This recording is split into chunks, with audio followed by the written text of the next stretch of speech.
and then I'm happy to take your questions. So yesterday and today, Secretary Austin was in the Philippines, where he met with President Marcos, Secretary of National Defense Teodoro, and other government officials. This was the Secretary's fourth visit to the Philippines, the most visits ever by a U.S. Secretary of Defense, which highlights the remarkable strides the U.S. and the Philippines have made to expand and modernize the alliance and reinforced our shared vision for a free and open Indo-Pacific. To that end, let me spotlight just a few deliverables. Secretary Austin and Secretary Teodoro signed a General Security of Military Information Agreement, which is a critical step to enhance information sharing and deepen interoperability. The secretaries also co-led the groundbreaking ceremony for a new bilateral combined coordination center.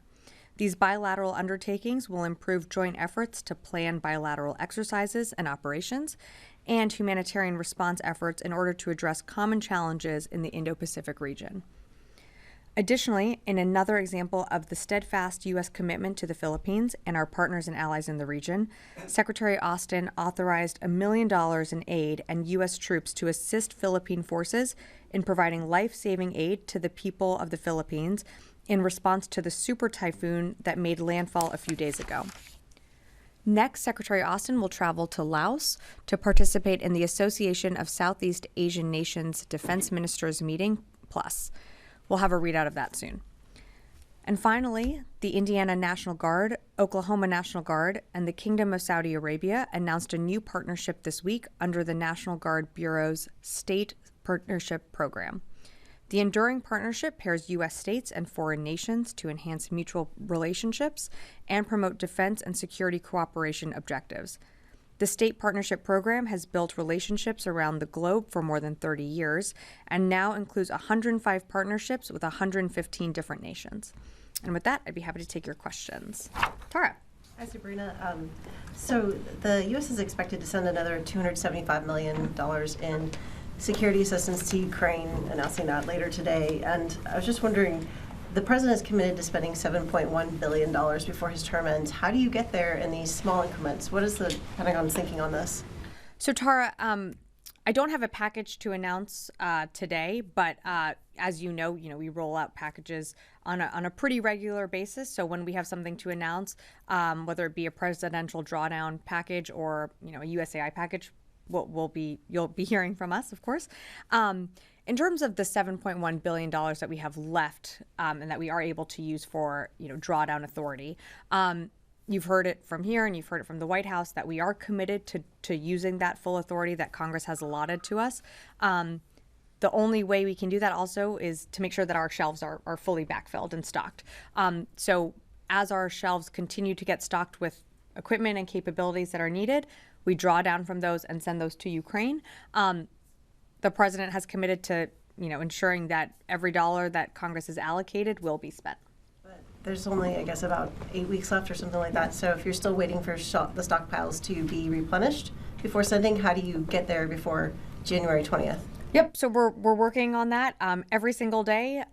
This building, is working on ensuring that Ukraine has what it needs to be successful on the battlefield in the short and long term. We roll out packages frequently. I don't have one to announce today, but when we do, you're going to see that cadence continue throughout the year and through the end of the administration. Dan. Could you talk about the decision to lift the restrictions on the use of longer-range ATACMS missiles for the Ukrainians, and why was this decision taken when it was, after many months of saying that this was not going to happen? And then also, can you just give us an update of how many missiles have been used by the Ukrainians and roughly what they're targeting? So, Dan, I don't have anything to announce or to confirm at this time. If we have more to share publicly, we will do so.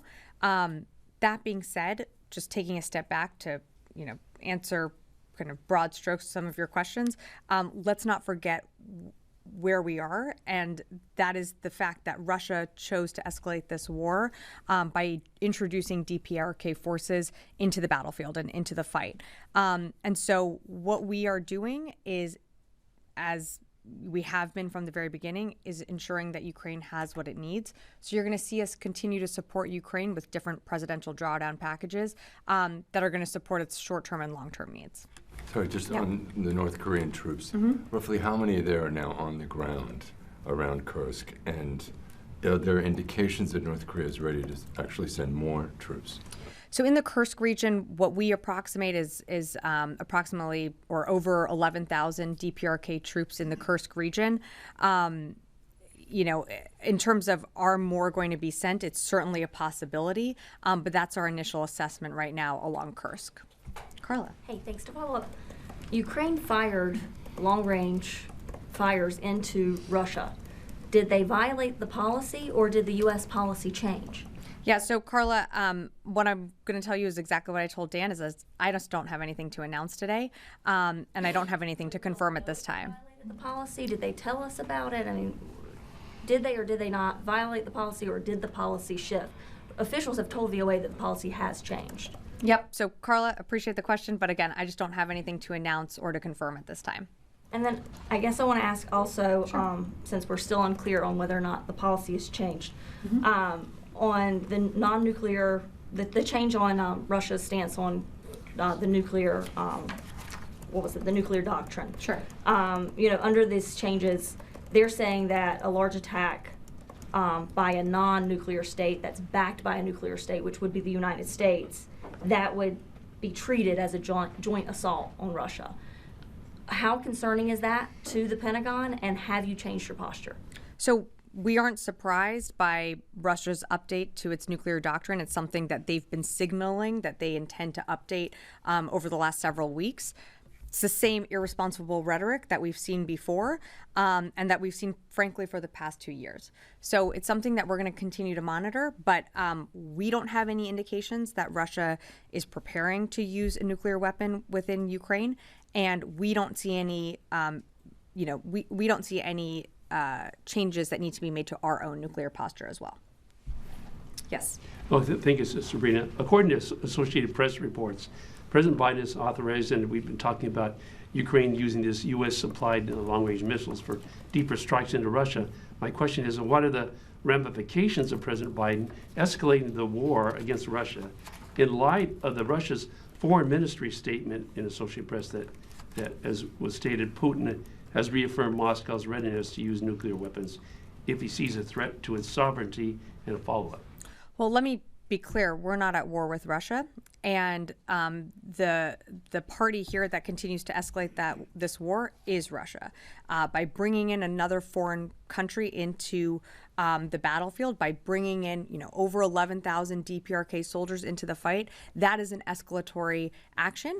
And you've heard the National Security Advisor say yesterday that this administration told Russia that if they escalated this conflict by deploying DPRK troops, we would help Ukraine respond.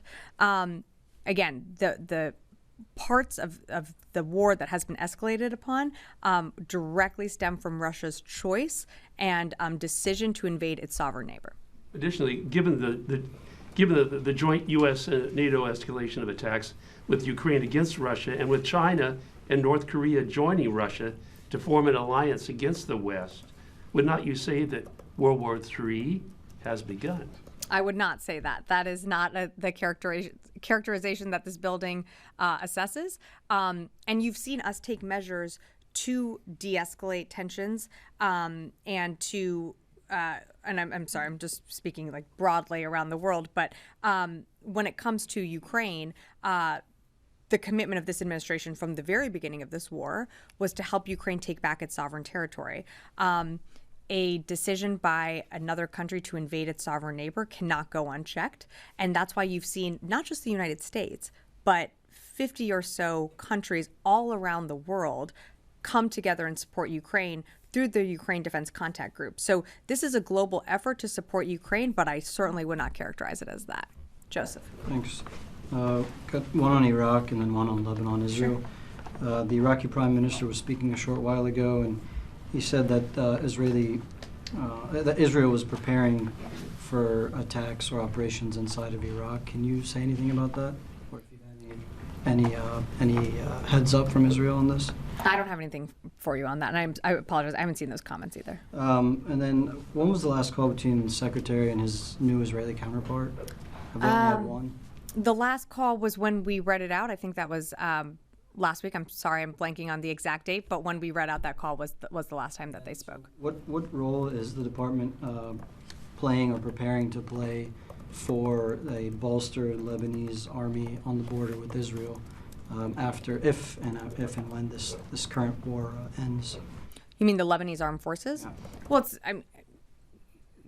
Talks with them because Israeli reports say that CENTCOM is playing a role, the Pentagon is playing a role, or will play a role in strengthening this army that's supposed to deploy in greater numbers. Well, I think what you're seeing right now, the first thing that we need to see before we get ahead of that is a ceasefire put in place on that northern border.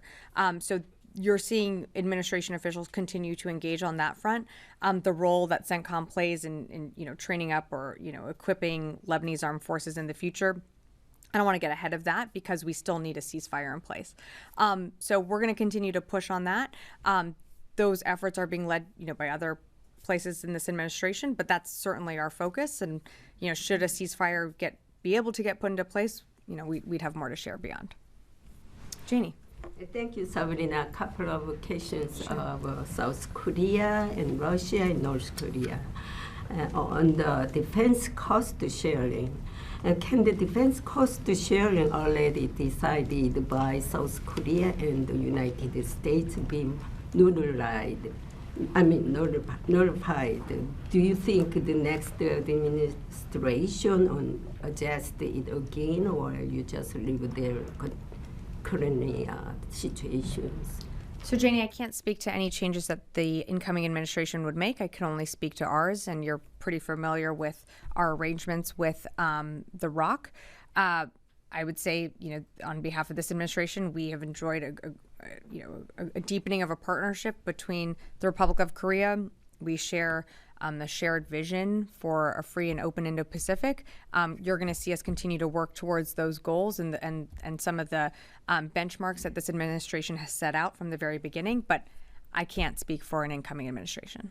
Secondly, it was reported that the Russian government and military delegations visited North Korea and met with Kim Jong-un to discuss military cooperation. What concerns does the U.S. have regarding the discussion of additional deployment of North Korean troops? I think I've been pretty clear from this podium, Janie, that we are certainly concerned by DPRK soldiers moving into Russia. The visitations of certain delegations to different countries, that's not surprising, but the movement of troops in and becoming a co-belligerent in the war, that is certainly of concern to us. Something that we're going to continue to monitor.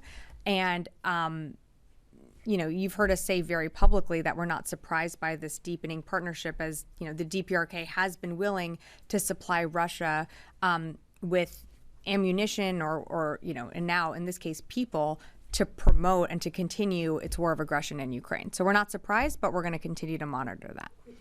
Okay.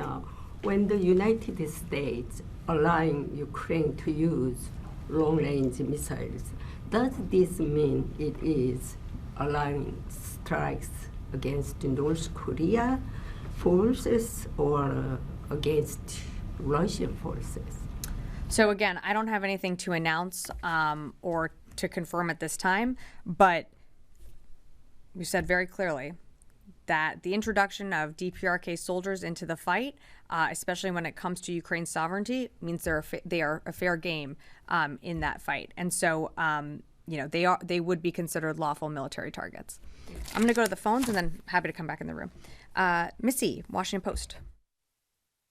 Hey, Sabrina, just following up on all the questions about the ATACMS and the reports from the Ukrainian and Russian officials that there's this new element being added to the war. I know you're not going to address those directly, but I'm wondering if you could give us, just to provide the context for the stories that we're writing about, they're writing about this topic today. Like, how do you guys see this moment in the conflict? What is the Defense Department think? Can you just sort of describe how you see the battlefield equation and Ukraine's prospects for achieving its goals? Thanks. Sure. Thanks, Missy. So if you're looking for, a broad battlefield assessment, I think what we would say is Ukraine still continues to push and hold in key areas. Without a doubt, there is still a raging fight in the east in that Donbass area. So they are, continuing to fortify their lines there. But certainly the introduction of DPRK troops into that Kursk region, has put more pressure on Ukrainian troops further up in the north. So, they're continuing to fight. And I think what's important is Kyiv still stands. President Zelensky is still, engaged and continuing to rally Ukrainians to fight against Russian aggression. And, we're certainly proud to support Ukraine in their efforts to take back their sovereign territory. I'll go to one more from the phone and then happy to come in the room. Mike Glenn, Washington Times. I'm good. You can go on to somebody else. Thanks, Sabrina. Do you have one more from the phone? Rio, Ashayi Shimbum. Yeah, thank you, Sabrina. Can you hear me?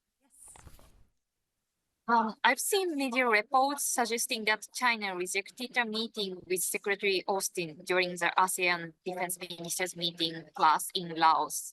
Could you please confirm this report? And also, what is your take on China's rejection this time? Yeah, thanks, Rio, for the question. We did reach out to set up a meeting. Unfortunately, that was not able to land during the secretary's travel. That being said, I would point you to the fact that the president just met with President Xi. So conversations and meetings with PRC leaders are happening at the very highest levels of government and as well in lower channels with this department and others in this administration. Great. Come back in the room. Tom. Thanks, Sabrina. President-elect Trump has warned we're closer today to World War III than at any other time. So to sort of piggyback on some of the other questions we've heard today, like why can't the Pentagon comment publicly on this monumental decision? It's, there's no bigger story than the use of American weapons to strike inside Russia, and saying we don't have anything to announce today. It seems to be dodging the elephant in the room, which is this. Like why can't we get something from the podium? Yeah, I understand the frustration, Tom. Look, I said, if we have more to share publicly, we will. But at this time, I just don't have anything more to share. In terms of the comments on, an escalation and a larger war, we don't share that. What we do believe is that Russia has escalated this war with bringing in, over 11,000 DPRK soldiers into the fight. And a commitment from this administration is to continue to arm Ukraine with what it needs on the battlefield. We don't see that as escalatory. We see that as a commitment that we set out from the very beginning of this administration. Okay, thanks. And then on Lebanon, Israel's been hitting targets obviously across the country without constraint, including the strike last week in the northeast that killed 15 first responders. Does the Pentagon still fully support Israel's campaign, or is there now movement towards greater pressure on Israel to bring about a ceasefire before the end of this outgoing administration? We have said very publicly we support Israel's rights to their self-defense.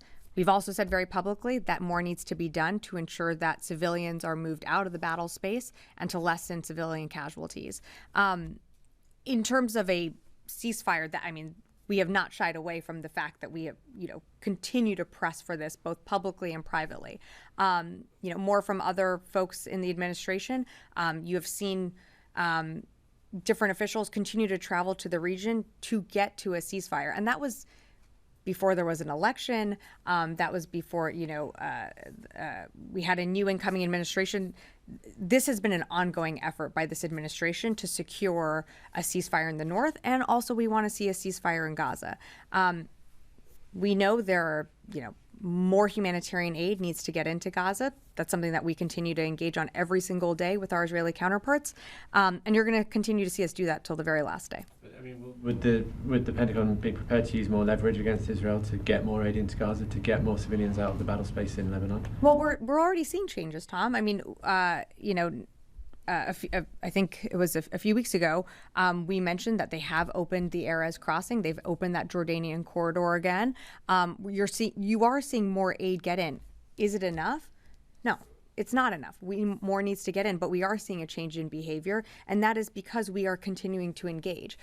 We are using our leverage, and that's why we're seeing some of that progress moving forward. Yes, Chris. Thanks, Sabrina. Can you confirm whether the USS Abraham Lincoln is still in CENTCOM or if it's departed? The Abe has departed the CENTCOM AOR and is in 7th Fleet, is my understanding. And will there be a carrier replacing it? I don't have anything to announce at this time, but as you've heard us say from this podium before, we maintain significant firepower in the Central Command area of responsibility to include F-16s, F-15s, and some of the several B-52s as well. So we have a significant posture there. In the back, yeah. Sabrina, regarding the Lebanon, Lebanon's army just announced that there are 3 of its soldiers have been killed in an Israeli strike on their position in the village of Sarafand in the south of Lebanon. So first of all, do you have any comments about this news? And do you support a self-defense for the Lebanon army? So I'm not aware of the reports that you're citing, but certainly what we've said is, we don't want to see Lebanese armed forces get in the crossfire of any operations on that northern border. But I don't have any more details to provide on that. Again, we have supported and have trained and equipped LAF forces before. In terms of what the future holds, again, what we're focused on is ensuring that a ceasefire can be put into place. Yeah, of course. Charlie. Thank you. Have you seen or do you have reason to believe that more North Korean troops are headed to Russia? Do we have a better idea of what the ones that are there are doing? So we haven't seen more moving in other than that 11,000 or, probably over 11,000 in the Kursk region. I think we could certainly see more move in. But at this time, our assessment is that, it's over 11,000 DPRK soldiers embedding with Russian forces. Engaged in combat. We've seen those reports, reportedly engaged in combat. Do we expect that to be the case? Absolutely. I mean, they're moving there for a reason. We expect them to be engaged in combat. We just can't independently confirm that that has actually started. But absolutely, I mean, they're moving into that Kursk region for a very specific reason, which is clearly to engage Ukrainian forces. So we, have seen those reports, and we would expect them to engage in combat soon. I just can't confirm that that's started. Okay, and I know it's a touchy issue, but ATACMS or long range or however we're describing them, the Russians claimed they intercepted some of those missiles. Is there a comment from DoD on that? I don't have a comment on that. Constantine. Thanks, Sabrina. Overnight, it seems like 2 undersea cables were cut in the Baltic. German officials saying they suspect suicide.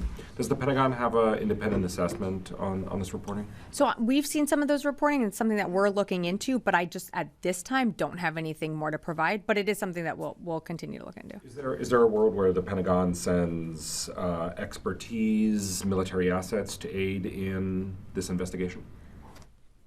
Potentially if asked, but at this moment, I'm not tracking that anyone has. I think they're very capable people in the region that can do their assessment. But of course, if we're asked to assist in any way, I'm sure we would be happy to. Okay, great. Thank you, everyone.